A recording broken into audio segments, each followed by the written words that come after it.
নন্দীগ্রামের পর ভবানীপুরে লোডশেডিং করতে আসছে শুভেন্দু অধিকারী। এবার নতুন রণকৌশলে নতুন ভাবে মাঠে নামছে তৃণমূল কংগ্রেস। মুখ্যমন্ত্রী মমতা বন্দ্যোপাধ্যায় তার নিজের কেন্দ্র নিয়েই তিনি এতটা চিন্তায় যে নতুন স্লোগান তৈরি করে দিতে হলো। 26-এর বিধানসভা নির্বাচন একেবারেই সামনে। এই বিধানসভা নির্বাচনে প্রতিটি জায়গায় প্রার্থী তালিকা প্রায় প্রকাশ হয়ে গেছে। এই প্রার্থী তালিকা প্রকাশের পরও এমন একটি কেন্দ্র বাংলার বুকে রয়েছে যে কেন্দ্র নিয়ে বরাবরই তৃণমূল হোক, বিরোধী হোক, সিপিএম হোক, আইএসএফ হোক, যেই হোক না কেন, বা আপনারাও সাধারণ মানুষ যারা, তাদের সকলেরই কৌতূহল রয়েছে। এমন একটি কেন্দ্র যে কেন্দ্র 2001 সাল হোক, 2011 হোক বা 2021 হোক, বরাবরই চর্চার কেন্দ্রবিন্দুতে। এমন একটি কেন্দ্র যে কেন্দ্র নির্বাচনের পরও চর্চার কেন্দ্রে থাকে, সংবাদ শিরোনামে থাকে। কোন কেন্দ্রের কথা বলছি? অবশ্যই ভবানীপুর বিধানসভা কেন্দ্র। 2021 সালে এই ভবানীপুর বিধানসভা কেন্দ্রে প্রতিদ্বন্দ্বিতা করেছিলেন শোভনদেব চট্টোপাধ্যায়। তার বিরুদ্ধে ছিলেন বিজেপির রুদ্রনীল ঘোষ। রুদ্রনীল ঘোষকে প্রায় 28,000 ভোটে হারিয়েছিলেন শোভনদেব চ্যাটার্জি। তারপর উপনির্বাচন। মমতা বন্দ্যোপাধ্যায় নন্দীগ্রামে লোডশেডিং বশত শুভেন্দু অধিকারীর কাছে হারার পর ভবানীপুরে চলে আসেন। এসে সেখানে উপনির্বাচনে দাঁড়ান। শোভনদেব চট্টোপাধ্যায় চলে যান খড়দায়। ভবানীপুরে দাঁড়িয়ে 58,000-এর বেশি ভোটে তিনি জেতেন ভবানীপুর কেন্দ্রে। তবে এবার নন্দীগ্রামের পর ভবানীপুরে লোডশেডিং করতে আসছে শুভেন্দু অধিকারী। ভবানীপুরে এসে তিনি প্রতিদ্বন্দ্বিতা করবেন একটাই প্রার্থীর দুটো জায়গায় টিকিট, তিনি দু জায়গায় দাঁড়াবেন, একই প্রার্থী। আর এই পরিকল্পনা বিজেপির মাথা থেকেই এসছে। এই পরিকল্পনা নিয়েই শুভেন্দু অধিকারী নন্দীগ্রামেও দাঁড়াবে, ভবানীপুরেও দাঁড়াবে একসাথে। এই যে প্রত্যেক দিনের এই যে যাতায়াত প্রচারের, সেটা তিনি করবেন। অবশ্যই ভালো কথা, বিরোধী দলনেতা অবশ্যই করবেন। এছাড়াও ভবানীপুরের জন্য, শুধু ভবানীপুরের জন্য নতুন রণকৌশল তৃণমূলের। ভবানীপুর সংলগ্ন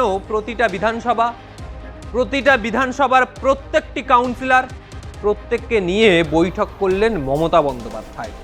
সেই বৈঠক থেকে উঠে আসলো একটা স্লোগান। সেই স্লোগানকে কেন্দ্র করেই এই 26-এর বিধানসভা নির্বাচনে ভবানীপুর কেন্দ্রে প্রতিদ্বন্দ্বিতা করবেন মমতা বন্দ্যোপাধ্যায়। ভবানীপুরের জন্য তৃণমূলের নতুন স্লোগান, উন্নয়ন ঘরে ঘরে, ঘরের মেয়ে ভবানীপুরে। এই স্লোগানকে কেন্দ্র করেই মমতা বন্দ্যোপাধ্যায় এই 26-এর বিধানসভা নির্বাচনে ভবানীপুর কেন্দ্র থেকে প্রতিদ্বন্দ্বিতা করবেন। তার বিপক্ষে তারই দলে থাকা, একসময় তারই খুব ঘনিষ্ঠ একজন, যিনি বর্তমানে বাংলার বিরোধী দলনেতা শুভেন্দু অধিকারী। উন্নয়ন ঘরে ঘরে, ঘরের মেয়ে ভবানীপুরে। এই স্লোগানকে ধরেই গোটা ভবানীপুর জুড়ে প্রচার করতে চাইছে তৃণমূল। তবে এখন প্রশ্ন, ভবানীপুরের জন্য কেন বাড়তি নজরদারি দিচ্ছে তৃণমূল? কারণ তো অবশ্যই থাকবে। 2021-এর উপনির্বাচনে যদি 58,000 ভোটে লিড পেয়ে থাকে তৃণমূল, তাহলে কেন এতটা লেবার দিচ্ছে তারা? কারণ 2021-এর নির্বাচনের পর জল অনেক দূর গড়িয়ে গিয়েছে। 2021-এর নির্বাচনের পর 2024-এর লোকসভা নির্বাচন, সেখানে শুধু ভবানীপুর কেন্দ্রই লিড দিয়েছে প্রায় 20 থেকে 25,000 ভোট, অর্থাৎ ডাউনফল। ভোট বাক্সে ভোটের প্রভাবের ডাউনফল হয়েছে তৃণমূলের। তাই এর আগেও মমতা বন্দ্যোপাধ্যায় 3টে ওয়ার্ডকে টার্গেট করেছিলেন। 63 নম্বর ওয়ার্ড, 76 নম্বর ওয়ার্ড এবং 77 নম্বর ওয়ার্ড। এই ওয়ার্ডগুলোকে তিনি টার্গেট করেছিলেন কারণ এই ওয়ার্ডে অবাঙালি হিন্দু ভোটার এবং সংখ্যালঘু ভোটার, এই ভোট ব্যাংক সব থেকে বেশি। এই ভোট ব্যাংক যাতে কোনোভাবেই বিজেপির খাতায় না চলে যায়, সেই কারণে কোনোভাবেই তিনি হাতছাড়া করতে আর চাইছেন না। যে ভুল 24-এ একবার করে ফেলেছে তৃণমূল, যে ওই ভোট ব্যাংকের ওপর বাড়তি নজরদারি না দিয়ে সেই ভোট ব্যাংক শিফট হয়ে গেছিল, সেই বাড়তি নজরদারির ভুল আর করতে চাইছে না তৃণমূল। ফলে এবার নতুন রণকৌশলে নতুনভাবে মাঠে নামছে তৃণমূল কংগ্রেস। নতুনভাবে এই যে প্রতিদ্বন্দ্বিতা, সেই প্রতিদ্বন্দ্বিতা তারা দেবে। প্রতিটা ওয়ার্ডে প্রচার শুরু, দেওয়াল লিখন শুরু, এমনকি দেওয়াল লিখনেও এই স্লোগানকে কেন্দ্র করে মমতা বন্দ্যোপাধ্যায় তার কেন্দ্রে তার রণকৌশল সাজিয়েছে। শুভেন্দু অধিকারী একা 2 জায়গার প্রার্থী হতেই পারেন, তার ব্যক্তিগত ইচ্ছা বা তার দলের ইচ্ছা, যেহেতু দলটা তারই দল এমনটাই তিনি ভাবেন।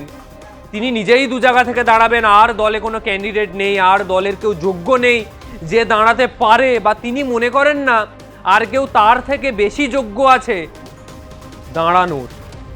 তাই নিজেই 2 জায়গায় দাঁড়িয়ে 2 জায়গা থেকেই তিনি জিতবেন এমন একটা ভাবমূর্তি নিয়ে তিনি রয়েছেন। সে ভালো কথা, সে অবশ্যই পারেন তিনি। কিন্তু 2026-এ নির্বাচন যে এক অন্য রকম নির্বাচন হতে চলেছে, সেটা নভেম্বরের 4 তারিখ থেকেই বোঝা গিয়েছে। 4 নভেম্বর এসআইআর এর প্রথম ফর্ম বেরোলো, আপনার বাড়ি বাড়ি বিএলওরা আসলো, ফর্ম দিয়ে গেল। সেইখান থেকে কিন্তু নির্বাচনের যে ড্রাফট, সেটা কিন্তু কষা শুরু করে দিয়েছে তৃণমূল। তারা দেখে নিয়েছে, সংগঠন ঝালিয়ে নিয়েছে, কোন জায়গায় সাংগঠনিক দুর্বলতা রয়েছে সেই বিষয়গুলো কিন্তু তারা খাতায় কষে নিয়েছে। ফলে এই জায়গায় আর কোনো রকম ভুলভ্রান্তি তারা করতে চাইছে না, সেটা ভবানীপুরকে দেখেই পরিষ্কার বোঝা যাচ্ছে। মুখ্যমন্ত্রী মমতা বন্দ্যোপাধ্যায় তার নিজের কেন্দ্র নিয়েই তিনি এতটা চিন্তায় যে নতুন স্লোগান তৈরি করে দিতে হলো। সত্যি চিন্তা। মমতা বন্দ্যোপাধ্যায়ের কপালে যে চিন্তার ভাঁজ রয়েছে, শুধু শুভেন্দু অধিকারী যে চিন্তায় আছে তা কিন্তু নয়, মমতা বন্দ্যোপাধ্যায়ের কপালেও চিন্তার ভাঁজ আছে, সেটা কিন্তু দেখতে পাওয়া যাচ্ছে। এবার 26-এর নির্বাচন যত এগিয়ে আসবে, রাজনৈতিক সমীকরণ প্রতি মুহূর্তে বদলাতে থাকবে, আর প্রতি মুহূর্তের এই বদলানো সমীকরণ আপনাদের সামনে আমরা সহজ সরলভাবে তুলে ধরব। তাই চ্যানেলটি সাবস্ক্রাইব করুন, প্রতি মুহূর্তের প্রতিটা খবর আপনাদের সামনে আমরাই নিয়ে আসব। আজকের মতো বিদায় নিচ্ছি। ভিডিওটা ভালো লাগলে অবশ্যই লাইক কমেন্ট করবেন, চ্যানেলটি সাবস্ক্রাইব করবেন। নমস্কার।